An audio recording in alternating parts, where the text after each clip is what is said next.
Reconstruction et reconquête amoureuse, est-ce que c'est compatible? Bonjour à toutes et à tous et bienvenue si vous ne me connaissez pas, je suis Esther Valentin, je suis coach en développement personnel et je me suis spécialisée dans la vie relationnelle, plus particulièrement la vie amoureuse, la vie sentimentale. Et aujourd'hui, j'aborde avec vous cette thématique de reconquête, mais aussi de reconstruction parce que c'est quelque chose qui revient souvent, c'est une opposition qui se fait souvent et on peut se questionner sur sa compatibilité, sur la compatibilité de ces deux thèmes. Et ce sont vraiment, comme je vous le dis, deux sujets qui peuvent s'opposer. Pourquoi? Parce que se reconstruire, se remettre d'une rupture amoureuse, c'est finalement revenir vers soi. Dans une acceptation que la rupture est, qu'elle existe tout simplement. C'est se laisser l'espace de digérer dans un premier temps, de faire face au bouleversement que la rupture engendre. Et ça demande donc de, je dirais, nettoyer, entre guillemets, l'espace pour se le réapproprier. Et dans cette logique de prendre de la distance avec notre ex, par exemple, de couper au maximum avec cet ex pendant le temps nécessaire, pendant le temps qu'il le faut, pendant qu'on est en train de faire ses retrouvailles avec soi, de reconquérir un peu son espace, on coupe au maximum le contact avec l'ex. Alors que vouloir se remettre avec son ex, entamer une démarche de reconquête et s'y intéresser et chercher toutes les actions qui concernent cela, eh bien ça nécessite une implication dans la relation avec l'ex. Comme dans toute relation, vouloir construire quelque chose, vouloir reconstruire une relation, construire une relation, ça demande une implication dans la relation à l'autre. Et donc c'est là qu'on va retrouver l'opposition. C'est là que nous rencontrons une opposition qui vous demande une réelle conscience de vos intentions. Et pour ça, alors ce qui est de la reconstruction personnelle, je vais tout simplement vous mettre un e-book gratuit à télécharger en barre de description de cette vidéo sur la reconstruction personnelle. Comme ça, vous pourrez l'aborder plus profondément, ce que je ne ferai pas dans cette vidéo, vu que je suis plus sur la comparaison entre ces deux thématiques, reconstruction et reconquête. Donc n'hésitez pas à le télécharger, il est gratuit. Et si vous souhaitez en savoir plus sur tout ce que la reconstruction engendre, eh bien, n'hésitez pas pour vous soutenir dans cette démarche. J'ai créé une formation sur le thème. Je vais vous la mettre en barre de description, mais vous pouvez aussi accéder à toutes mes formations sur mon site web à la page formation et masterclass. Vous aurez tout le contenu que je vous partage pour vous soutenir dans vos démarches. Je vous rappelle aussi que vous pouvez vous abonner à cette chaîne évidemment pour avoir toutes les vidéos sur le thème du développement personnel, des relations amoureuses. Et évidemment, n'hésitez pas à liker à chaque fois que vous regardez une vidéo. C'est quelque chose qui soutient le développement de cette chaîne, de mon travail, de ce que je vous partage tout simplement. C'est quelque chose qui m'indique que ça vous plaît et qu'il faut que je continue en ce sens.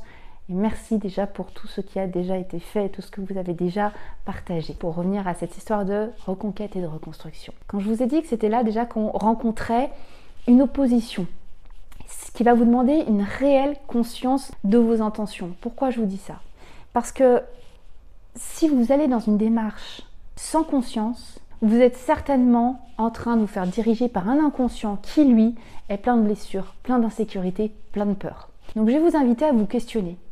Est-ce que je veux une relation pour être bien ou est-ce que je veux être bien dans une relation? Vous avez bien entendu ma question. Est-ce que vous voulez une relation pour être bien ou est-ce que vous voulez être bien dans une relation? La différence, elle est déjà énorme. Dans ce deuxième cas, là, est-ce que je veux être bien dans une relation? Je sais que c'est en prenant du temps pour moi et me reconstruire que l'impact sera...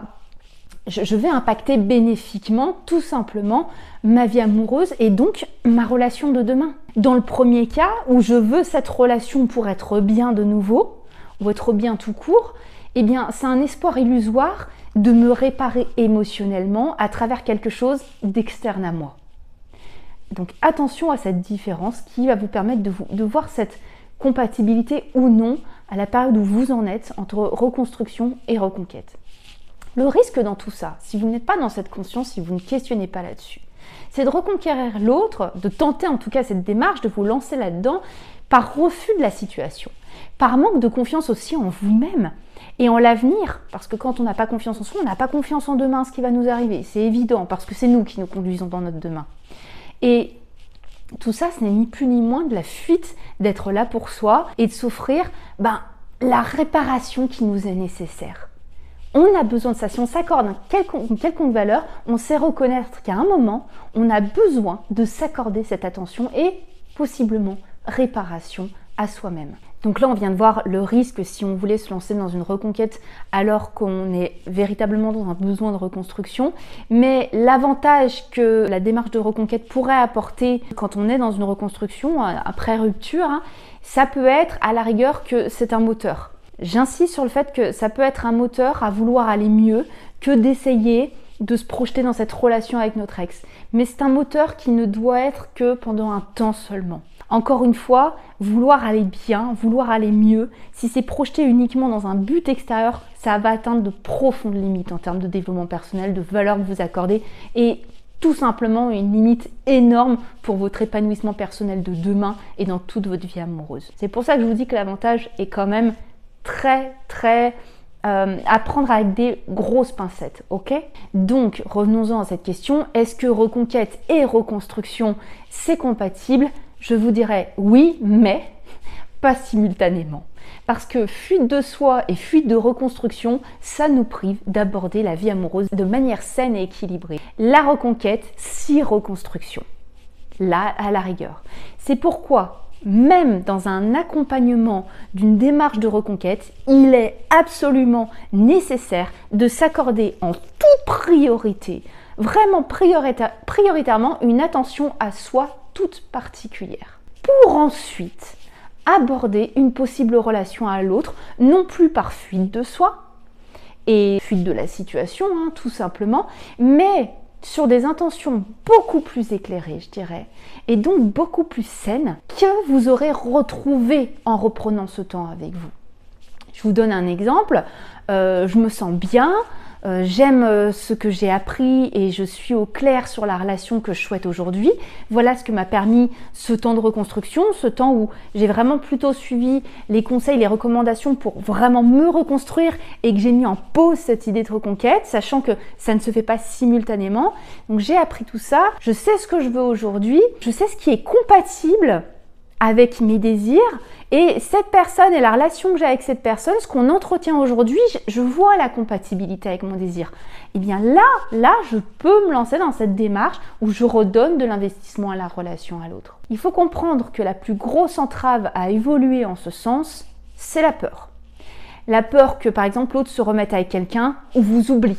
C'est ce qui vous prive de vouloir mettre d'abord votre énergie dans une action, tourner dans une intention, pour ensuite être dans une continuité quand vous êtes dans la reconquête et que vous voulez superposer reconquête sur reconstruction.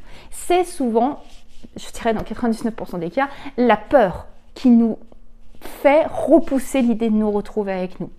La peur, c'est pas un message pour agir. La peur, elle vous dit pas « oublie-toi, vas-y, fonce ».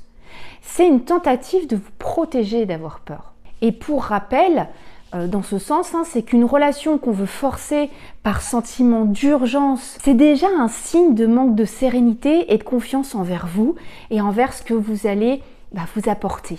Et ça veut bien dire que là, vous n'avancez pas par réelles intentions de votre futur, mais que vous agissez sur peur de votre futur, peur de ce qui est à traverser aujourd'hui. L'action vraiment à faire, dans la continuité de tout ce que je viens de vous partager, c'est de définir vraiment, réellement vos intentions. Là, posez-vous, définissez ce qui est primordial pour vous, vos intentions de demain. Ce sur quoi vous voulez faire reposer vos actes, vous voulez faire reposer vos pensées. Si vous lisez que dans vos pensées, vos premières intentions, c'est d'éviter que l'autre m'oublie, d'éviter que l'autre retrouve quelqu'un, d'éviter de perdre cette relation qui vient de prendre fin. Vous savez que ce n'est pas des intentions. Ça, c'est de la peur. Des intentions, c'est je veux être bien dans une relation. Je veux arriver avec les qualités que j'ai envie de continuer de faire grandir dans une relation. Je veux de la simplicité, je veux de la fluidité, je veux retrouver de la valeur dans les yeux de l'autre sur qui je suis et je veux déjà reconnaître cette valeur pour moi-même. Là, on est sur des intentions vraiment profondes, des intentions qui vous guident parce que c'est un moteur pour où je vais demain. C'est pas un moteur de fuir ce qui nous arrive. C'est pas un moteur. Le moteur, c'est qu'est-ce que je suis en train de viser pour mon moi de demain? Quel environnement? Quelles sont les valeurs importantes que je veux retrouver? Et c'est quoi mon intention? C'est finalement peut-être d'être heureuse, c'est de me sentir bien, c'est d'être épanouie.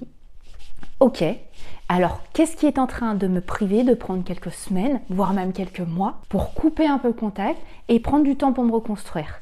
Est-ce que ce n'est pas finalement, si là je suis au clair avec mes intentions, est-ce que c'est pas parfait par rapport à ce que je veux construire demain? Alors que si vous savez que vous voulez vous tourner votre attention vers l'autre, que vous êtes mal, que là ça se passe pas bien avec l'autre personne, mais que vous voulez forcer la relation même si elle veut plus une relation amoureuse avec vous, est-ce que là vous êtes aligné entre vos intentions de demain et ce que vous êtes en train de faire aujourd'hui? Si la réponse est non, il est temps que vous soyez là pour vous et que vous réajustiez. Soyez au clair avec vos intentions pour ne plus agir sous le coup de la peur, mais agir par moteur de ce que vous voulez vivre réellement demain. Je vous assure que la nuance, elle n'est pas forcément simple. Donc reconstruction et reconquête, compatibilité, oui, si on fait les choses dans un ordre, si on apporte notre énergie un instant sur une démarche, pour possiblement aller sur l'autre démarche. Les rendre compatibles en même temps, c'est s'opposer dans l'énergie qu'on a à donner, soit une relation qui pour l'instant nous a brisé, nous fait mal. Là, vous voyez clairement, il y a une opposition. Donc je vous invite sincèrement à la réflexion. J'espère vraiment que cette vidéo vous a plu. Si c'est le cas, n'hésitez pas à le faire savoir, à la liker, à mettre un petit commentaire, à partager avec d'autres personnes tout simplement. Et puis vous le savez très bien, de mon côté, je ne vous lâche pas parce que je vous retrouve très vite pour une prochaine vidéo. À très vite. Bye bye.